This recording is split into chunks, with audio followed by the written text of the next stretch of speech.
नमस्कार मेरे श्रोतागण। मैं आज आपको आकाश मंडल में ग्रहों के बारे में जानकारी दे रही हूँ कि आकाश मंडल में जो ये हमारे 9 ग्रह हैं ये क्या कार्य करते हैं। 9 ग्रहों की भूमिका आकाश मंडल में जो ये धरती पे जो भी कार्य होते हैं वो 9 ग्रहों के प्रभाव से हमारी धरती पे ये सब कार्य होते हैं। तो हमारा ग्रह धरती को संचालित करता है। जितने भी हमारे आकाशमंडल में ग्रह हैं और सूक्ष्म शक्तियाँ हैं वो धरती के हर कार्य करती है। वो दिखती नहीं है लेकिन हमें सदैव उनका असर हमारे जीवन में पड़ता रहता है। जैसे सूर्य और चंद्रमा ये हमें इन आँखों से दिखाई पड़ते हैं, लेकिन जो ग्रह हमें नहीं दिखते हैं आकाशमंडल में वो सदैव अपनी क्रिया को करते रहते हैं और हमारे जीवन में उनका असर पड़ता है। उसी प्रकार जब हम बच्चा जन्म लेता है तो आकाशमंडल में ग्रहों की जो स्थितियाँ होती हैं उन्हीं के आधार पर बच्चे का भविष्य तय होता है कि बच्चे का शारीरिक मजबूती होगी, बौद्धिक मजबूती होगी, उसका भाग्य कैसा है, उसके माता पिता क्या कैसे हैं, सारी चीज़ की जानकारी हम उस लग्न चक्र से हो जाती है। और जब हम लग्न बनाते हैं तो उन स्थितियों से हम जीवन के प्रत्येक पहलू का विचार करते हैं। तो हमारे कौन से नक्षत्र में हमारा जन्म है, किस नक्षत्र में चंद्रमा गोचर कर रहा था, मेरी कौन सी राशि है और किस ग्रहों के साथ किस ग्रह की युति है, ये सब कुंडली में देखा जाता है। उससे आपके स्वभाव का, आपके भविष्य का निष्कर्ष निकाला जाता है। तो आज मैं आपको प्रत्येक ग्रह के स्वामियों के बारे में जानकारी दूंगी कि देखिए आपके मेष राशि है आपकी, और मेष राशि का स्वामी वृश्चिक राशि का स्वामी मंगल है। यदि मंगल आपकी कुंडली में अच्छी स्थिति में है, चंद्रमा के साथ है, सूर्य के साथ है, तो आप बहुत साहसी व्यक्ति होंगे और कर्मठ व्यक्ति होंगे। कि आपके मंगल के नक्षत्र है। और सूर्य चंद्रमा के एक एक राशियां हैं। सूर्य की एक राशि सिर्फ सिंह है और चंद्रमा की एक राशि कर्क है। और गुरु की 2 राशियां हैं, धनु और मीन। बुध की 2 राशियां हैं, मिथुन और कन्या। और आपके शनि की भी 2 राशियां हैं, मकर और कुंभ। ये शनि की राशियां हैं। तो ये राशियों में दो दो राशियों का स्वामित्व बुध को है, बृहस्पति को है, शनि को है, मंगल को है। ये दो दो राशियां इनमें आती हैं। और सूर्य की एक राशि, चंद्रमा की एक राशि। तो राशियों से व्यक्ति के स्वभाव का पता चलता है। आपके चंद्रमा जिस प्रकार की राशि में गोचर करता है, जैसे अर्थ के मामले में अर्थ प्रधान जो राशियां हैं 2, 6, 10, ये राशियां अर्थ प्रदत्त त्रिकोण में आती हैं। इनमें यदि आपका चंद्रमा होगा तो आप अर्थ के मामले में आपकी कल्पनाएं निरंतर बनी रहेंगी। आप अर्थ को सबको समझने वाले व्यक्ति होंगे। अर्थ के ही मामले में आपकी कल्पनाएं होंगी। आप कुछ भी करेंगे लेकिन आप धन के मामले में बहुत आगे होते हैं। यदि आपकी राशि धनु है और मीन है तो आप धार्मिक व्यक्ति होंगे। आपकी ऑरा एक धार्मिक होगी।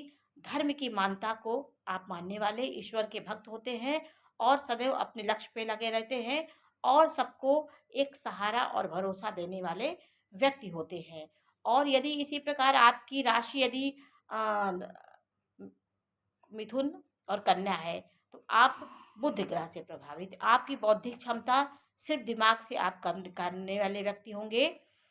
शरीर की मेहनत से ज़्यादा आप बौद्धिक क्षमता आपकी प्रबल होती है।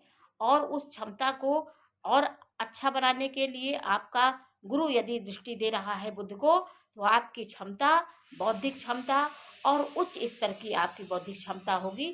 आपकी कोई भी सोच होगी वो आपके सीधे आपको बुद्धि, विवेक, ज्ञान और आध्यात्म की ओर ले जाती है। तो बुद्धि बहुत लोगों के पास होती है, लेकिन बुद्धि आपकी किस प्रकार जा रही है, षड्यंत्र में जा रही है कि ज्ञान में जा रही है कि भलाई में जा रही है। बुद्धि कई प्रकार की होती है। वो ग्रहों पे बुद्धि निर्भर करती है कि आपकी बुद्धि किस प्रकार है। आपके बुद्ध के साथ राहु है तो आप भ्रमित रहेंगे और षड्यंत्रकारी आपका दिमाग होगा। षड्यंत्र करने के सबसे आगे रहते हैं आप। और आपकी राशि में चंद्रमा के साथ राहु हो गया तो वो भ्रमित करता है, सूर्य के साथ राहु हो गया तो ग्रहण दोष लगाता है। तो राशियों के बैठने ग्रहों के साथ जो ग्रह बैठे हैं वो आपको उसका फल भी आपको मिलता है। आपकी राशि मकर और कुंभ है तो आप परंपराओं को मानने वाले व्यक्ति होंगे और कर्मशील व्यक्ति होंगे, शरीर से पुष्ट होंगे और आपके धैर्य से और आपके अंदर धैर्यशीलता होगी। किसी कार्य को जल्दीबाजी नहीं करते, सोच समझ के उसका काम करते हैं। शनि की 2 राशियां हैं। यदि शनि की आपकी राशि है और आपके चंद्रमा भी शनि की राशि में गोचर कर रहा है तो आपका शनि प्रबल हो जाता है। तो कुंडली में इसी प्रकार की बातें होती हैं। आपके योग होते हैं, करण होते हैं, बहुत चीज़ों के निर्माण से कुंडली का निर्माण होता है। आपके भविष्य का तय होता है। आपके प्रत्येक भाव आपके जीवन को बताते हैं। लग्न आपके शारीरिक स्वास्थ्य को बताता है, आपका शरीर कैसा होगा, आपका व्यक्तित्व कैसा होगा, आप किस प्रकार के होंगे, पुष्ट होंगे, निर्बल होंगे। आपके लग्न की स्थिति से आपके जीवन का शारीरिक बातें जानकारी होती हैं, शारीरिक बातों की कि आपका शरीर कैसा होगा। लग्न से आत्मा का भी विचार होता है। और दूसरे भाव से हम धन, आपका कुटुंब कैसा होगा, आपका पैतृक धन आपको मिलेगा, पैतृक धन की स्थिति, कुटुंब, वाणी, इस सब का विचार हम दूसरे भाव से करते हैं। तीसरे भाव से हम कर्म का, पराक्रम का, साहस का और छोटे भाई बहनों का विचार करते हैं। चतुर्थ भाव से भूमि, भवन, वाहन का सुख आपको कैसा होगा, आपकी माता का स्वास्थ्य कैसा होगा, आपकी खेती बाड़ी, आपके जो कार्य होंगे कैसे होंगे, ये सब चीज़ें चतुर्थ भाव से होती। पंचम भाव से हम विद्या, बुद्धि, संतान और ज्ञान को देखते हैं कि आपकी शिक्षा कितनी होगी, आप शिक्षा में कितना आगे बढ़ेंगे। और छठवें भाव से हम रोग, ऋतु, शत्रु, रिपु, मामा के पक्ष का आकलन इससे करते हैं। सातवें भाव से हम पति पत्नी के संबंधों को देखते हैं। साझेदारी के जो कार्य होते हैं वो सातवें भाव से होते हैं। आठवें भाव से गुण रहस्य के बारे में हम जानते हैं कि आपकी रहस्यमयी आपकी रहस्य क्या है, आपके गड़े धन के बारे में।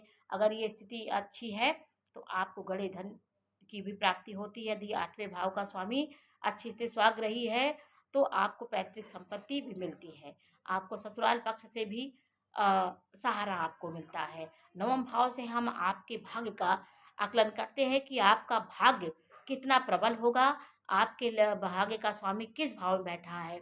आपका भाग्य का स्वामी का त्रिकोण हुआ, त्रिकोण का संबंध यदि केंद्र से हो गया तो आप बहुत भाग्यशाली हैं और शुभ ग्रहों की दृष्टि से आपका भाग्य आपका पहले साथ देता है। आपका दसम भाव कुंडली का पिलर होता है। दसम भाव में शुभ अशुभ कोई भी ग्रह होने चाहिए, ये आवश्यक होता है, क्योंकि ये भाव यदि मजबूत होगा तो आप कर्म से, आपका व्यवसाय, कर्म हर से आप आगे व्यक्ति होंगे और उच्च व्यक्ति होंगे। वो व्यक्ति आपको पूर्ण प्रभाव देने वाला भाव हो जाता है। तो जो ग्रह भी वहाँ पे होंगे वो बली हो जाते हैं, वो अपने साहस को बढ़ा लेते हैं।